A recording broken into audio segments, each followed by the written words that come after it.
Welcome to the Cars and Aircraft Explained channel. When you hear the word hybrid, you probably picture a sensible commuter car, something quiet, a little slow, and built to stretch a tank of gas as far as possible. But some of the fastest, most aggressive machines on the planet rely on that same hybrid technology to reach their top speeds.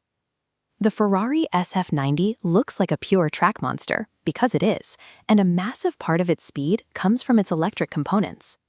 The multi-million-dollar McLaren P1 uses a similar system to deliver nearly 1,000 horsepower. And the Porsche 918 Spyder proves that even a car you can plug into a wall can dominate a racetrack. Engineers are packing heavy batteries into these hypercars because electricity provides a specific kind of instant power that traditional gas engines simply cannot match. This all works by combining two distinct sources of power, a traditional internal combustion engine and one or more electric motors. This diagram shows the four main pieces that make the system work. You have the gas engine, the electric motor, a battery pack for storage, and a power control unit. Think of them like a track and field relay team. The gas engine is your marathon runner. It is excellent at providing sustained, high-speed power over long distances once it gets up to speed. The electric motor is your sprinter.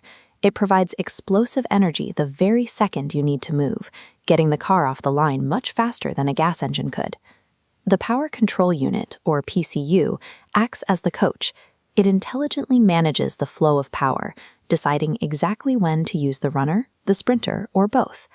These components work in a carefully orchestrated partnership, using their individual strengths to maximize the car's total output. This partnership solves the main weakness of gas engines, the physical delay.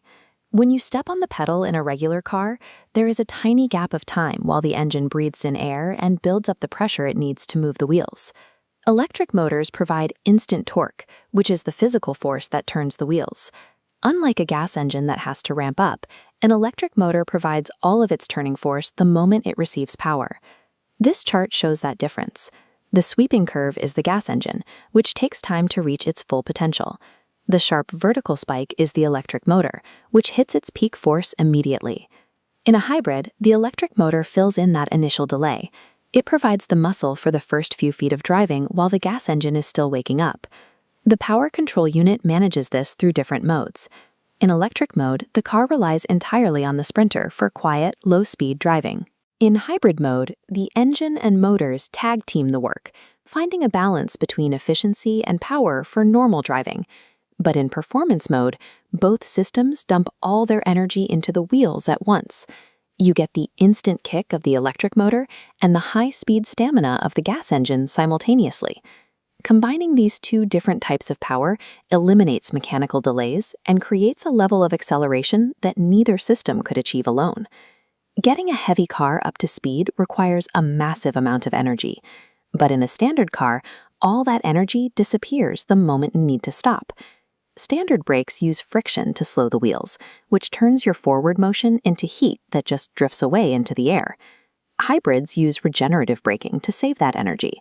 When you lift off the pedal, the electric motor reverses its role, acting like a generator that uses the spinning wheels to create electricity. This process captures the energy that would have been lost as heat and stores it back in the battery pack. By recycling its own momentum, the car effectively bottles up its previous speed to use for its next burst of acceleration. While hypercars use these systems for lap times, the same technology is now standard in the cars we drive every day. A mild hybrid uses a small electric assist to help the engine start smoothly and save fuel during coasting. Full hybrids have larger motors that can take over completely, allowing the car to drive on electricity alone for short distances. Plug-in hybrids have the largest batteries of all, which can be charged from a wall to provide a much longer electric range for daily commutes. By using electric motors to provide the instant response that gas engines lack, engineers have created vehicles that are more efficient and significantly more responsive. Hybrid systems represent a powerful balance. They take the best traits of two different worlds to create a solution that is cleaner, smarter, and faster.